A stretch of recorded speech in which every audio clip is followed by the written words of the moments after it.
देवी अपराधक्षमापणस्तोत्रम्।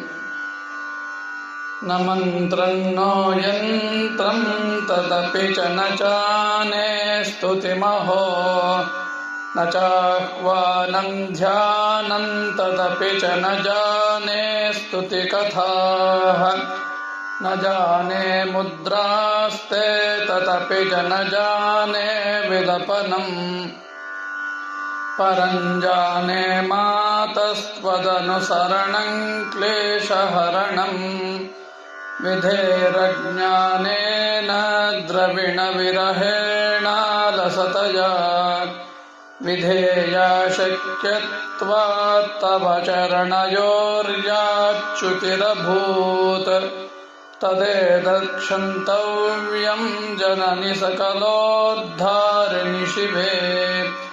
कुपुत्रो जायेत क्वचिदपि कुमाता न भवति, पृथिव्यां पुत्रास्ते जननि बहवः सन्ति सरलाः, परं तेषां मध्ये विरलतरलोऽहं तव सुतः। मदीयो यन्त्यागः समुचितमिदं नो तव शिवे। कुपुत्रो जायेत क्वचिदपि कुमाता न भवति, जगन्मातर्मातस्तव चरणसेवा न रचिता, न वा दत्तं देवि द्रविणमपि भोजस्तव मया। तथापि त्वं स्नेहं मयि निरुपमं यत्र कुरुषे।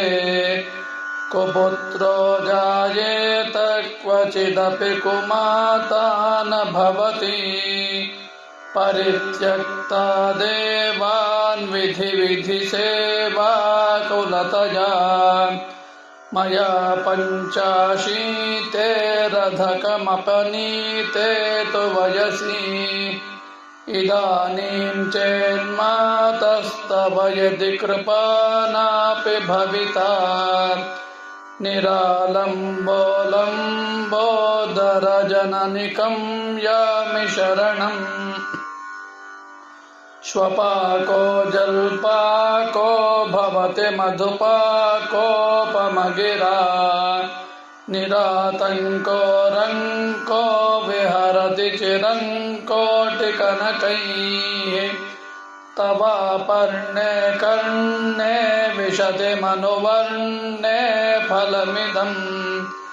जनः को जानीते जननि जपनीयं जपविधो, चिताभस्मालेपो गरलमशनं दिक्पटधरो, जटाधारी कण्ठे भुजगपतिहारी पशुपतिः, कपालीभूतेशो भजति जगदीशैकपदवीं, भवानी त्वत्पाणिग्रहणपरिपाटी फलमिदम्।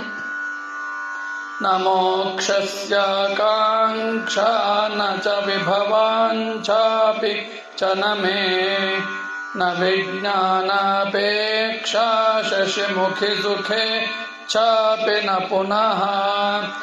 अतस्त्वां संयाते जननि जननं यातु मम वै, मृडानि रुद्राणि शिव शिव भवानीति जपतः, नाराधितासि विधिना विविधोपचारैः, किं रूक्षचिन्तनपरेण कृतं वचोभिः।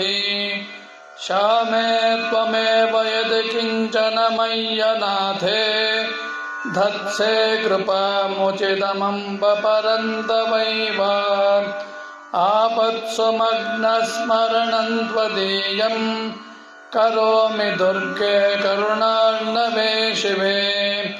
नैतच्छटत्वं मम भावयेथाः, क्षुधादृशार्ताः जननी स्मरन्ति, जगदम्ब विचित्रमत्र किं परिपूर्णां करुणास्ति चेन्मयि अपराधपरम्परावृतं न हि माता समुपेक्षते सुतम्